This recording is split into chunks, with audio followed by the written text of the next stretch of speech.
Hello, welcome to English ESL Way with Mithika, and in today's lesson we are going to learn about Anne Frank. Luckily, because of diary, we can learn a lot about her.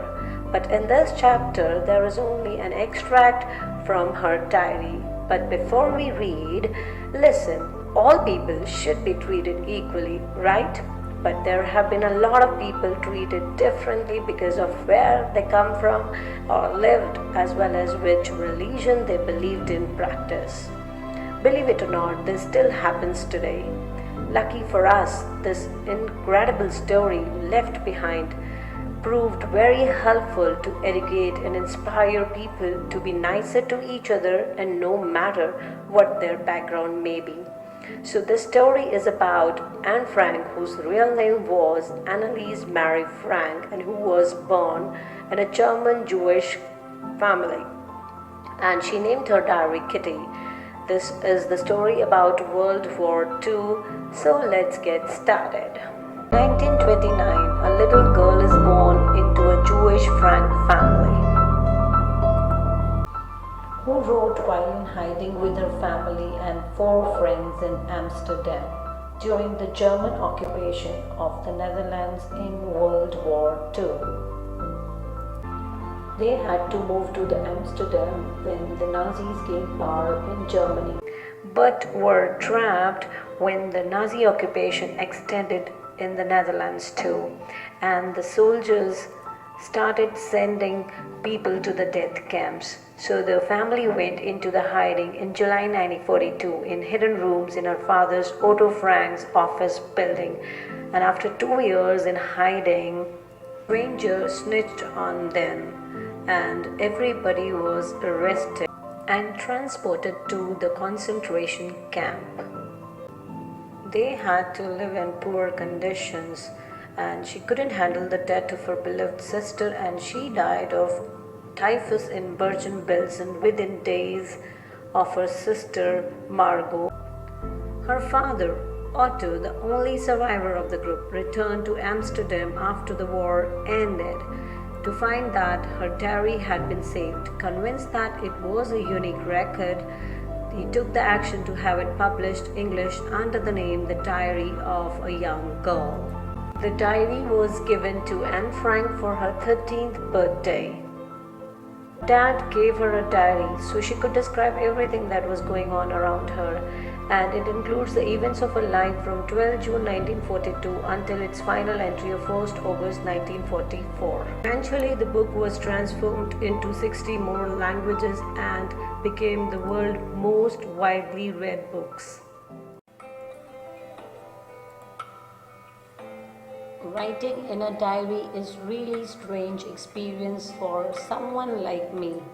Not only because I have never written anything before, but also because it seems to me that later on neither I nor anyone else will be interested in the musings of a 13-year-old schoolgirl. Oh well, it doesn't matter to me. I feel like writing, and I have an even greater need to get all kinds of things off my chest.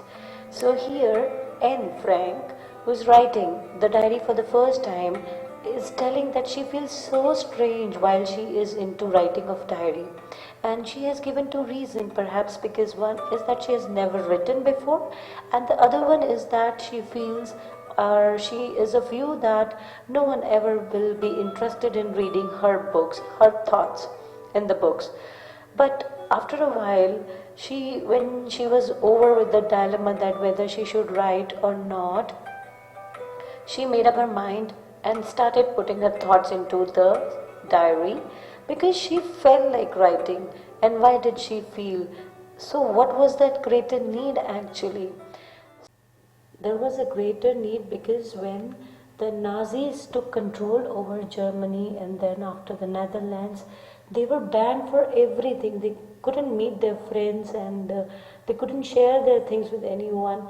So she was unable to hold her feelings anymore, and therefore she thought to put her thoughts into a diary. Paper has more patience than people. I thought for this saying on one of those days when I was feeling a little depressed, and was sitting at home with my chin in my hands, bored and listless, wondering whether to stay in or go out.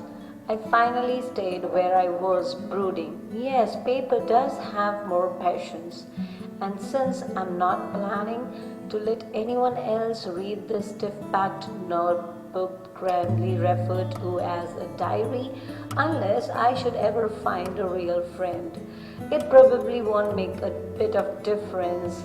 Now I'm back to the point that prompted me to keep a diary in the first place, that I don't have a friend. So it was during the time of rise of Hitler and Nazis. Their freedom, means the freedom of this Frank family and all the Jewish families, was restricted by the series of some anti-Jewish laws. So Anne in this situation was feeling a little depressed, with no energy because of the situation, I guess, and wondering whether she should stay in or go out. And then finally she made up her mind to stay in, and realizing the power of paper. And to this, she thought that paper has really got more patience than people, as due to the situation, it was very difficult for her to find a person or a friend who is genuinely interested in her talks and understand her, and who or she doesn't feel bored whatever she wants to share.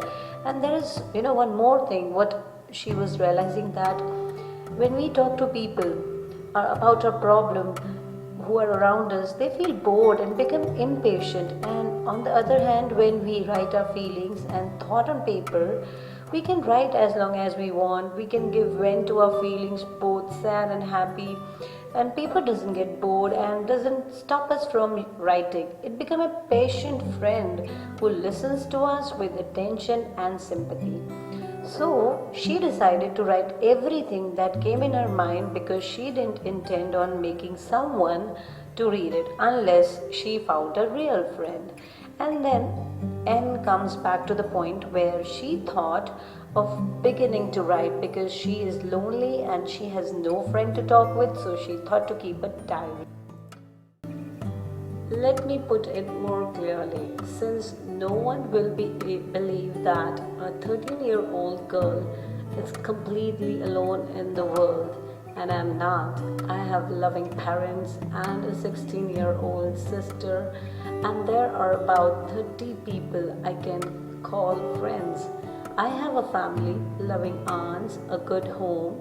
No, on the surface I seem to have everything except one true friend. All I think about when I'm with friends is having a good time. I can't bring myself to talk about anything but ordinary, everyday things. We don't seem to be able to get any closer, and that's the problem. Maybe it's my fault that we don't confide in each other. In any case, that is just how things are, and unfortunately, they are not liable to change. This is why I have started the diary. So she then goes on explaining why she feels the need for a friend. She feels nobody is gonna believe that a young girl like her is so alone, which practically she is not, because she has a loving family, near about 30 people that she can call her as friends, loving aunts, a good place to stay. This depicts a clear picture of a happy family. But one she lacks in her life is the presence of a true friend. And she goes on explaining that it's not like that she doesn't spend good time with friends. Actually she does, but she couldn't share real stuff with them. She couldn't could talk about ordinary things, everyday things with them, but she couldn't share her secrets with them. Although her friends tried to get closer to her, she could not trust anyone with her private stuff. As the Nazi power is upspringing, she feels that current situation can be changed, and thus she needs to pen down her feelings into a diary, and she calls her a kitty. And she thinks that she could able to confide her everything, she could tell everything as she want. So she started a diary.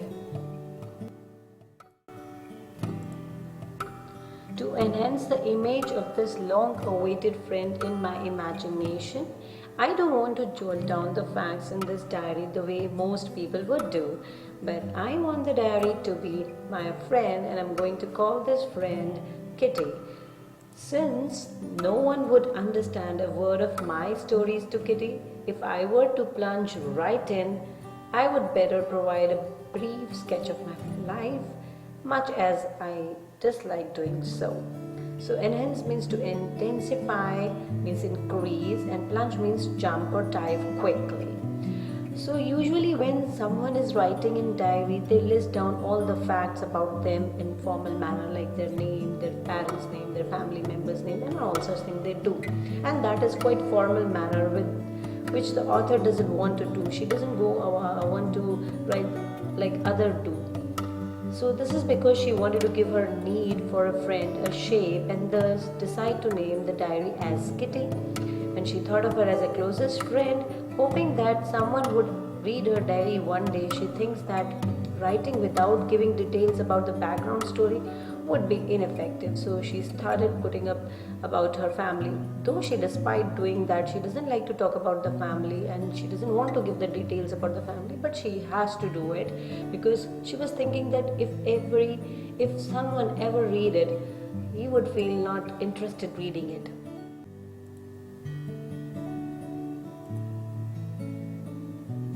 My father, the most adorable father I have ever seen, did not marry my mother until he was 36 and she was 25. My sister Margot was born in Frankfurt in Germany 1926. I was born on 12th June 1929. So here the author refers to her father as the most lovable father one could ever get, and her father married her mother when he was at the age of 36 and she was 25, means her mother was 25, and her sister was born in 1926 and she was born 3 years later on 12th June 1929. I lived in Frankfurt until I was 4. So as soon as Anne turned 4, my father immigrated to Holland in 1933. So her father shifted to Holland, believing that Holland was safe for Jews. Her father moved to Amsterdam in 1933 to run Opacta, a company that manufactured a secret stabilizer for jams, and they were followed like in a certain manner. First, my mother Edith Hollander Frank went with him to Holland in September, while Margot and I were sent to Aachen to stay with our grandmother. Margot went to Holland in December and I followed in February, when I was plunked down on the table as the birthday present for Margot. So mother and Margot followed a bit later while she stayed in Germany with grandma. And on Margot's 8th birthday, she came from Germany as a surprise present, and her family was finally reunited.